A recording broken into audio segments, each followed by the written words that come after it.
So God of War, yeah, I've finally played this to the end.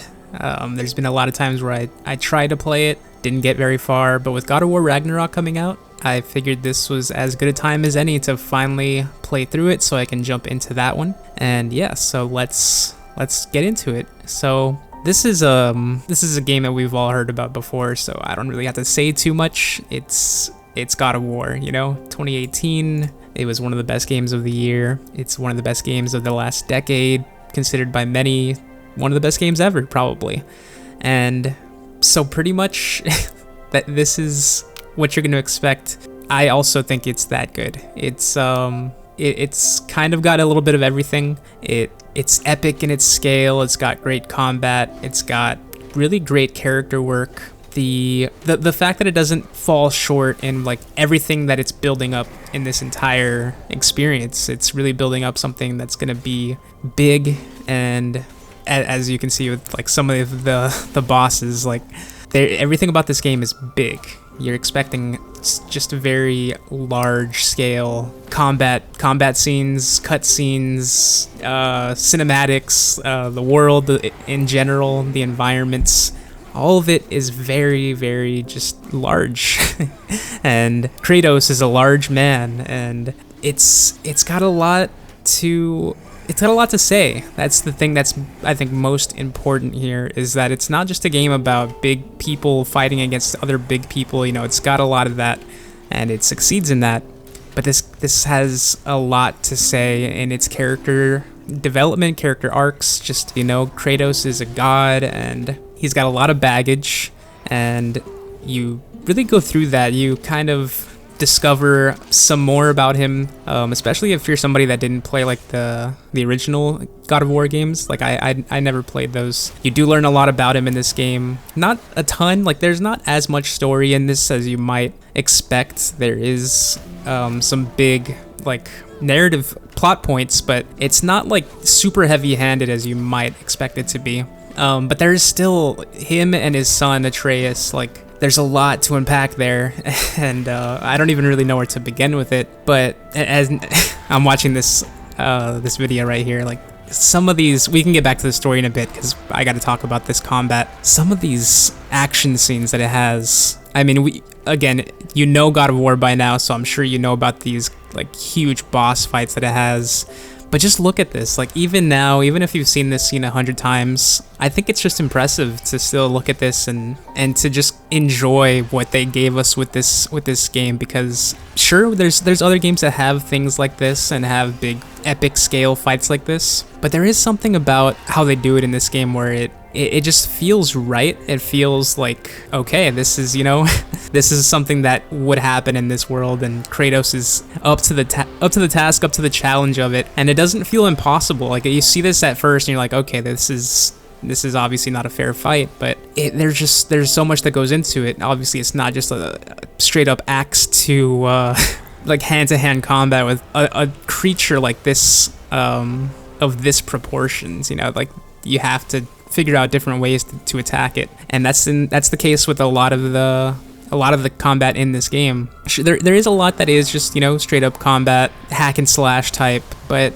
because of the different things that they have in here with the axe, like you can throw it, you can bring it back to you. That's kind of the most probably iconic thing from this game. There's a lot more to it than just being hack and slash. You got to use your shield here, and you got to throw those items into its mouth and stuff like that. There's always a little bit more than just the basic like pressing square over and over again, and you can do that, of course, but it might not work because you got to figure out different things. You got to use Atreus' arrows. Like the combat was definitely a lot of fun for someone that's not even a huge combat fan. That lived up to it. The combat lived up to like a game that is considered one of the best. Like you expect really good gameplay, and this has that. And so I think that kind of covers most of the combat stuff here. But when you get to a slower scene like this, and you get these really, really cool scenes between him and Atreus, and of course we're getting right back into some combat, but there is a lot of combat in this game. There's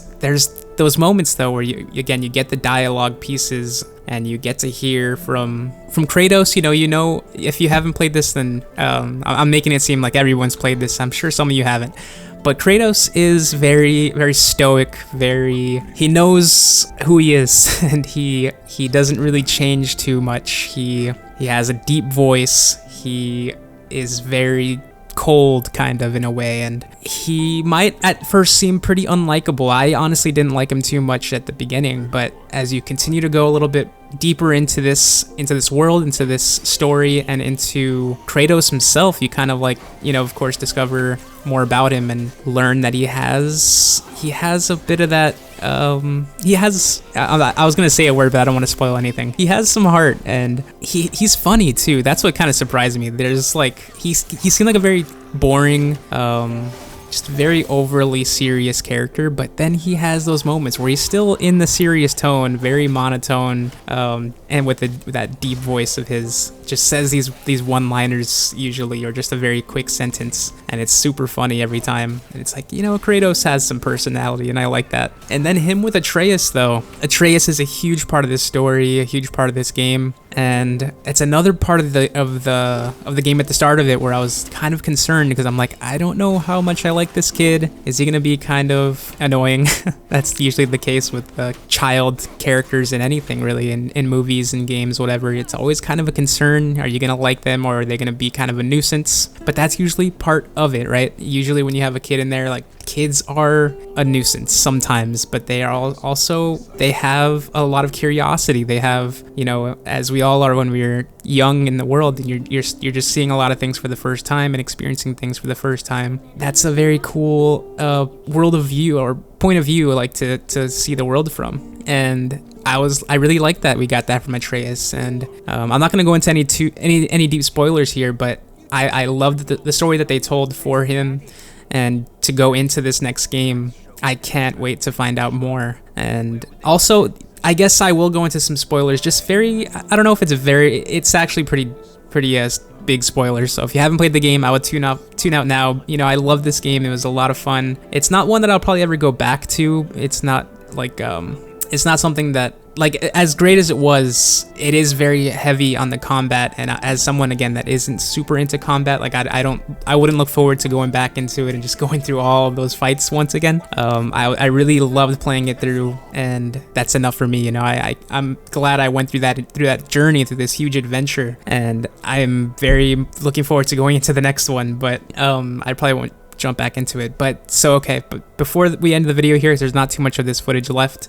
I do want to say the part at the end, with Atreus at the end, where this whole time Kratos is kind of holding on to something, right? And you don't really know what it is, and then we find out that Atreus is a god. He was born a god, and I loved how Atreus finds out about it, and instantly his character changes, because you can see why Kratos didn't want to tell him. He started to get very, very cocky, very just brash, and started to think very highly of himself, like, we can't lose, I'm a god now, or I can't lose, type of thing. And that was like, they centered on it a little bit. It wasn't, like, again, too heavy-handed. It came really late in the game, but I did like that they were able to tackle those just huge character moments in a game like this, where with so much combat, with so much of this world to explore, multiple worlds to explore, they were still able to tell a really nice story here, with a very interesting conclusion that I was not expecting at all. I thought it was really satisfying. The visuals in this game are just stunning. It's an epic tale, and one that I honestly think could live up to the task of being like a movie, something that could be shown on the big screen. I don't know if that will ever happen, but I when I saw this, I'm just like, this is so big. I think it's fine as just staying as a game, but that did, as someone that's just a huge movie fan, or if it's like a TV show, I think it could live up to that. I don't know if we'll ever actually see that, but that was God of War. I didn't want to go on too long. I think I was just kind of rambling here, watching the footage, as I'm starting to do now with these videos. And yeah, I'm not going to have anything to offer that you haven't heard already, and that's why I just kind of wanted to, as someone just that got through it for the first time, those were my thoughts after it. And not super in-depth thoughts or anything, not breaking down the game layer by layer, because there's a lot that I could talk about. There's a lot that anybody that plays this could talk about. There's so much in this. But yeah, those are just my off the top of my head thoughts after playing it and really letting it sink in for a few days. And now I cannot wait to jump into Ragnarok, and then I will probably be back after that one to talk about it. And yeah, I'm really excited, and I would love to hear what you all thought about the game if you've played it.